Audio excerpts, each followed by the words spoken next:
Hey everybody, it's Dave here from Dragonhill Games, and you're watching This Week in MTG Finance. As always, before we get started, I want to thank MTG Stocks for allowing us to use graphical information for the purposes of this video. We're all super excited for the new Theros Beyond Death set to drop, and pre-releases start this weekend. What I'm really looking forward to is seeing how this set affects the markets over the course of the next couple of months, and we're going to start right here with Hermit Druid from Stronghold. Before we get into why this card has nearly tripled over the course of the last couple of weeks, I did want to mention that there's been a lot of chatter about this card and insider trading again, and this happens every time a new set is released. Look guys, this channel isn't beta investments. There's bigger and better YouTubers out there that deal with this kind of stuff, and if you're interested, have a look at what they have to say about it. But what I will say is that I do find it interesting that this card has, kind of lived in the $5 to $6 range over the course of the last even couple of years, really, right? Like, $4 to $6 range. And then all of a sudden, a new set, a new card, and I'll put it up here. The card's called Thassa's Chosen, and it combos with this card. Basically, if you don't run any basic lands in your deck, and this is really only a commander thing, but if you don't run any basic lands in your deck, you just use Hermit Druid to essentially put your deck into your graveyard, and then you use something like Thassa's Oracle here, which is an alternate win condition, to just look at the top of your graveyard. If there's not enough cards to look at, you just automatically win the game. Well, what's interesting about all of this stuff is that Thassa's Oracle was spoiled here on January 7th. And I mean, obviously the card had a huge spike that day, went up to $30, since fallen back down to 15. But, like I said, the card was spoiled here on this day. And it really started moving in the couple of weeks leading up to this. Like, we're talking about, like I said, $5 to $6 over the course of the last few years.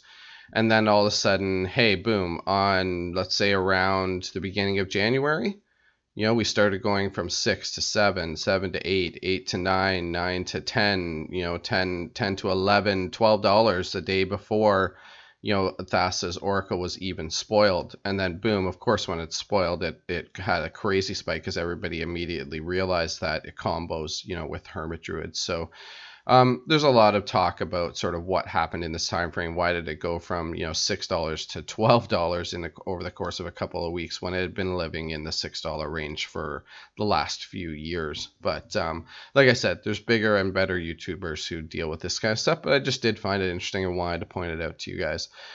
So my thoughts on Hermit Druid would be, it's a cute combo, really only going to ever play kind of in standard. In commander. And I mean, I guess there is some sort of legacy. You could probably get this out pretty quick in legacy.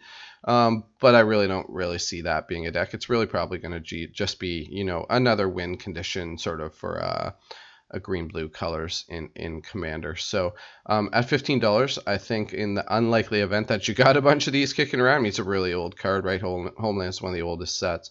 But in the unlikely event that you got extra copies, I think parting with them around $15.50 is a great win for you. Alright, and up next we have Goblin Rabble Master from Magic 2015. It's had a couple other light printings as a buy a box promo and also appeared in Dual Decks Merfolk versus Goblins. But overall, the supply on this card is relatively low. This is what I really like to see when it comes to, spikes or increases in Magic the Gathering cards. This is just due to good, healthy, solid demand. I mean, Red Deck is ripping it up in Pioneer right now, and Goblin Rabble Master is leading the charge. So we've seen it go from, the $3 to on nearly $10 over the course of the last few weeks. And if this is one you've got a surplus in your collection, I think this is a great time to be unloading this card for sure. So up next we have Starfield of Nyx from Magic Origins. Cards like this have been just kind of quietly increasing in price since Theros was announced and the spoilers started happening. And Starfield of Nyx is definitely no exception. I mean, it's gone up over 50% over the course of the last few weeks. And the reasoning behind this is because cards like Idyllic Tutor are going to be more readily available and cheaper financially for people to do things like make Starfield of Nyx work in Commander. And finally, following the same vein, we've seen a huge increase in price in Shielded by Faith, most recently printed in Signature Spellbook Gideon, but also has a printing in Commander 2015. I mean, this card has gone from the 50-cent range to nearly $3, so a huge jump for sure. And if you have a position in these, and now is a great time to realize some profits. All right, before I get into cards I'm investing in this week, as always, if you're a subscriber, you know I want to thank you for being here. We really appreciate your support. And if not, there's never been a better time to hit that subscribe button. We're going to be posting a bunch of awesome Theros box opening videos starting just a little bit later this week. So there's no question about it, Modern is in an all-time low situation right now, and the next few months are really going to be telling for this format. I mean, we're moving back into a Modern season. So like I said, the next couple of months are going to determine whether Modern has sort of any life left in it at all.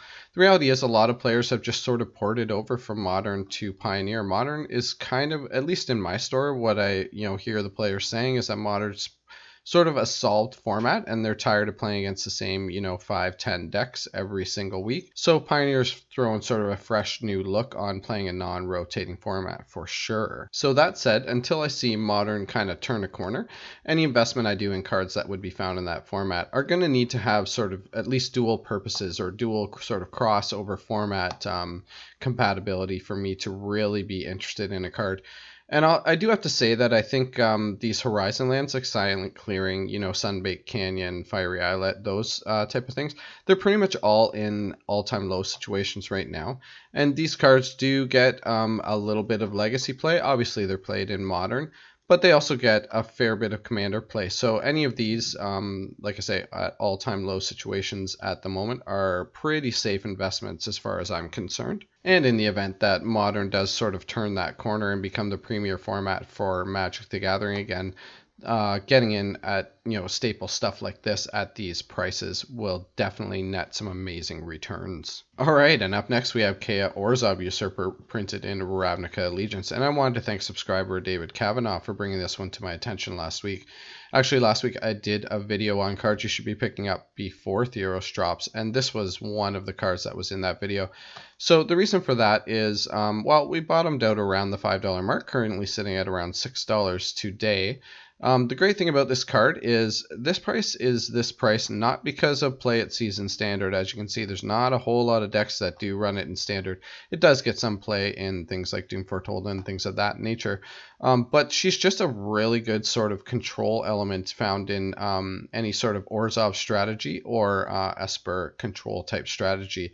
And she's going to be really awesome with the upcoming set, Theros Beyond Death, because her +1 ability allows us to exile up to 2 cards from a single graveyard, and we gain 2 life if one of those cards was a creature card. So as you can imagine, with all the graveyard shenanigans that are going to be going on with Theros Beyond Death, she'll be slot nicely into any sort of Orzhov or Esper control strategy for sure. And last but not least, we have our speculation play for the week. That's right, it's Dawn of Hope from Guilds of Ravnica. So this one was also included in the video I did about cards you need to pick up before Theros drops. And the reason for that is because this card here, I believe that mono white life gain is likely going to be a big thing with Heliod and some of the other demigods and things of that nature that are coming out in Theros.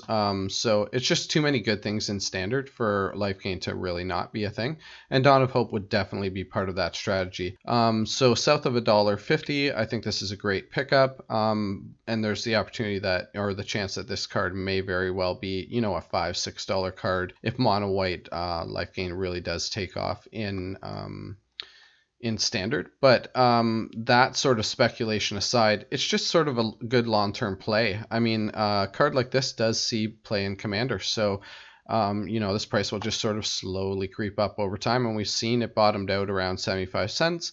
Currently double that today, so just a good uphill sort of card and a great investment for the future. All right, I really hope you guys enjoyed this week in MTG Finance. If you did, go ahead and smash that like button. It really helps me out. And like I said earlier in the video, we're going to be dropping a bunch of videos, a bunch of Theros box opening videos, things like pre-release kit opening videos, promo pack opening videos. Of course, we'll be doing booster box opening videos and collector booster opening videos. So Make sure you hit that little bell icon so you don't miss a thing. All right, everybody, bye for now.